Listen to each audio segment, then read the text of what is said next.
सुरू करूया। नमस्कार। आज एका विशेष परंतु तुम्हा सगळ्यांना ज्ञात असलेल्या विषयासाठी आपण एक पत्रकार परिषद या ठिकाणी आयोजित केली आहे। आपल्या सगळ्यांना निमंत्रित केलं आहे। सगळ्यांचं स्वागत। माझ्यासोबत भारतीय जनता पार्टीचे प्रदेशचे उपाध्यक्ष सन्माननीय अतुलजी काळसेकर उपस्थित आहेत। आमचे मित्र आणि शिवसेना पक्षाचे जिल्हा प्रमुख दत्ताजी सामंत उपस्थित आहेत। त्याचप्रमाणे जिल्हा परिषदचे सन्माननीय अध्यक्ष प्रमोदजी कामत, जिल्हा बँकेचे अध्यक्ष सन्माननीय मनीषजी दळवी साहेब, आमच्या महिला जिल्हाध्यक्षा श्वेताताई कोरगावकर आणि सगळीच आमची सरचिटणीस, तालुकाध्यक्ष, प्रमुख पदाधिकारी मंडळी या ठिकाणी उपस्थित आहेत। सगळ्यांचा नामोल्लेख करत नाही। तुम्हाला सगळ्यांना माहीत आहे की दरवर्षी आपण वार्षिक काही सण किंवा उत्सव जितक्या उत्साहाने किंवा आत्मीयतेने आपण संपन्न करतो, साजरे करतो, तसाच एक कार्यक्रम दरवर्षी जिल्ह्यामध्ये संपन्न केला जातो, साजरा केला जातो आणि तो म्हणजे सन्माननीय राणे साहेबांचा 10 एप्रिलचा वाढदिवस। आणि यावर्षी 10 एप्रिल आता परवा आहे। या पार्श्वभूमीवर ज्या जिल्ह्यामध्ये ज्यांनी 4 दशकं सिंधुदुर्ग जिल्ह्याचं नाव रोशन करण्याचं काम केलं, महाराष्ट्राचं नेतृत्व केलं, ते लोकनेते सन्माननीय नारायणराव राणेसाहेब यांचा 74वा वाढदिवस आपण साजरा करतो आहे। हा वाढदिवस 74वा आहे, याचा अर्थ अमृत महोत्सवी वर्षामध्ये ते प्रवेश करत आहेत। आणि त्या अनुषंगाने 74व्या वाढदिवसादिवशी आपण अमृत महोत्सव वर्षात पदार्पण अशा पद्धतीचा एक सोहळा पण त्यापासून आपण सुरुवात करणार आहोत। आणि येतं वर्षभर म्हणजे 10 एप्रिल 2027ला जो 75वा वाढदिवस असेल, अमृत महोत्सवी वाढदिवस असेल, तिथपर्यंत संपूर्ण जिल्हाभर किंबहुना त्यांच्या संपूर्ण मतदारसंघामध्ये आपण सगळीच मंडळी मिळून, सर्वपक्षीय मंडळी, साहेबांचे राणेप्रेमी, हितचिंतक आणि या सगळ्या जिल्ह्याच्या किंवा कोकणच्या विकासामध्ये साथ देणारी मंडळी, या सगळ्यांना घेऊन आपण वर्षभर विविध कार्यक्रम आपण राबवणार आहोत। त्यामुळे परवा 10 तारीखला कणकवलीच्या जिल्हा रुग्णालय, जिल्हा उपरुग्णालयाच्या समोरचं आपलं जे पटांगण आहे, तिथे भव्य दिव्य असा सोहळा सायंकाळी 6 वाजता आपण आयोजित केलेला आहे। 74वा वाढदिवस आणि मी जसं मगाशी म्हणालो तसं अमृत महोत्सवी वर्ष पदार्पण असं त्या सोहळ्याचं स्वरूप आहे। आणि या सोहळ्यासाठी मुद्दाम म्हणून महाराष्ट्राचे सन्माननीय मुख्यमंत्री देवेंद्रजी फडणवीस, उपमुख्यमंत्री सन्माननीय एकनाथजी शिंदेसाहेब, भारतीय जनता पार्टीचे ज्येष्ठ नेते आणि केंद्रीय मंत्री नितीनजी गडकरी साहेब, त्याचप्रमाणे प्रदेशाचे अध्यक्ष रवींद्रजी चव्हाण,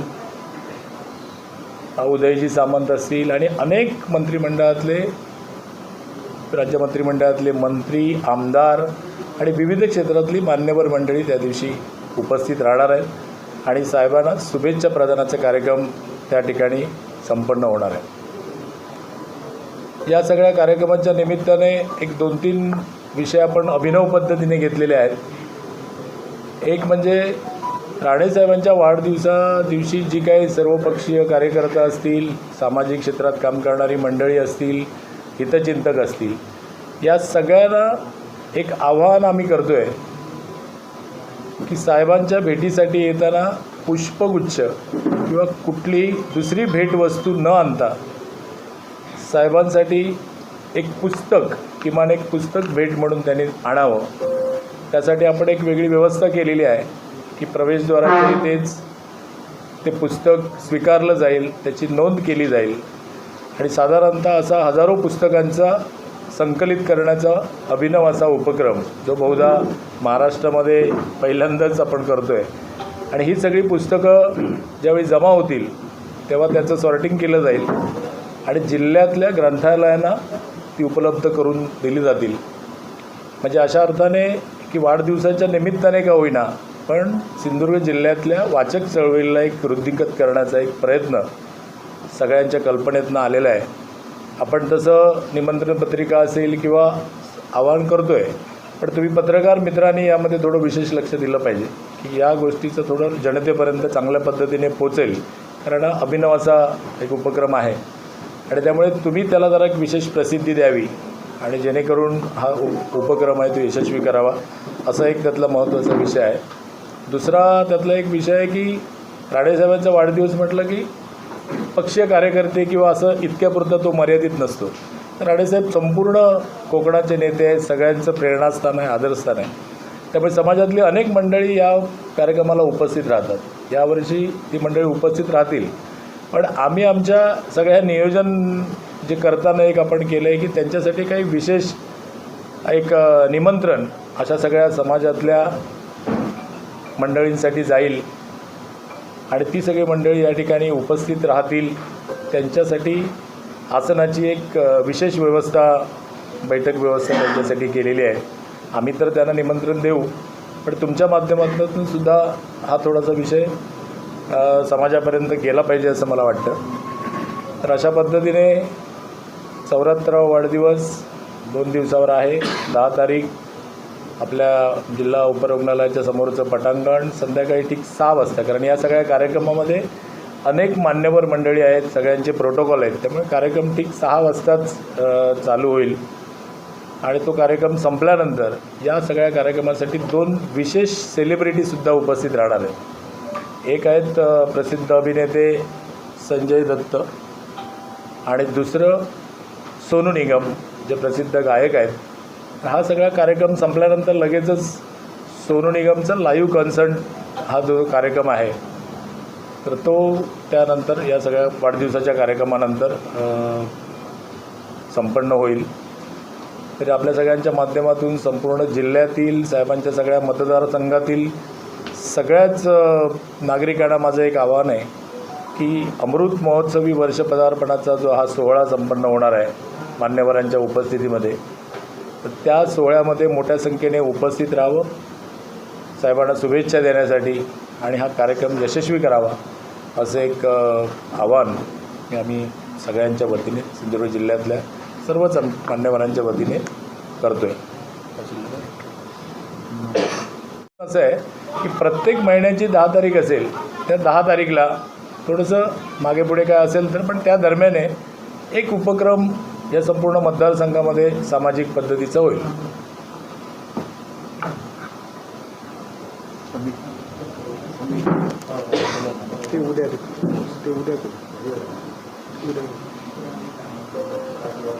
काय आणि काय कोणाला म्हणजे बऱ्यापैकी क्लिअर छोटासा विषय सांगितला.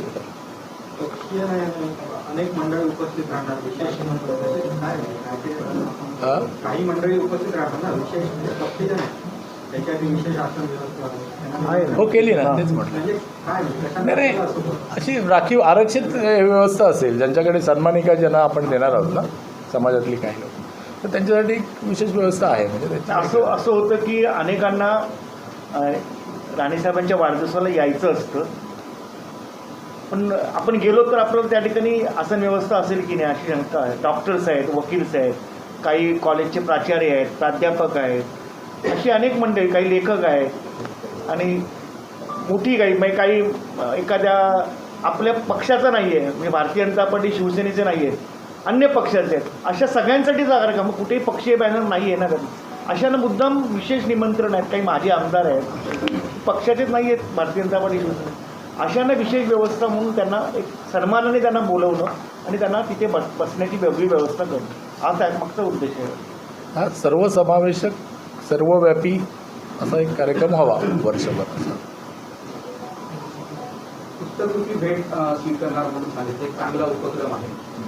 कुठल्या पुस्तकं नेमकी कशी असतात कारण की आपल्याला जेणेकरून आपल्याला द्यायची आहे, संग्रहालयाजवळ ठेवायचं. एक 5-6 प्रकाशकांना आपण त्या ठिकाणी स्टॉल लावायला सांगितले आणि नुसतं पुस्तक म्हणजे प्रत्येकाला असं वाटणार की आपल्याला राणेसाहेबांना जाऊन पुष्पगुच्छ पुस्तक स्वतः द्यायचं आहे. त्या ठिकाणी 3 सेल्फी पॉईंट असणार आहे. म्हणजे तुम्ही त्या ठिकाणी फोटोग्राफर असणार आहे, तुम्ही त्या पुस्तकाबरोबर तुम्ही तिथे फोटो काढला की तो फोटो QR कोडवर स्कॅन होईल आणि तो स्कॅन केलेला फोटो QR कोड स्कॅन केल्यानंतर तो फोटो तुम्हाला राणेसाहेबांबरोबर राणेसाहेबांना पुस्तक देतानाचा फोटो अशा पद्धतीने तुम्हाला तो दिसणार आहे. त्यामुळे आमची कल्पना आहे 5-6 हजार लोकांना राणेसाहेबांना शुभेच्छा देण्याचं समाधान या निमित्ताने मिळेल, नाहीतर ती गर्दी होते. पुष्पगुच्छ आणतो, पुष्पगुच्छ त्या ठिकाणी स्टेजवर पडून राहतात, केक पडून राहतो. असं न होता ती पुस्तकं जी आहेत त्यांनी त्याचं नाव तो राहील, त्याचं कोणी कुठलं पुस्तक दिलं आहे आणि त्या पुस्तकामुळे त्याचा एक विशेष सन्मान, नीट सन्मान त्या निमित्ताने होईल. कोणती पुस्तक? ते सगळ्या प्रकाशकांची असतात पुस्तक. काय नाही ना, कार्यक्रम 6 वाजता सुरू होणार आणि मग सीएम वगैरे किती वाजता येणार? त्याच असतं.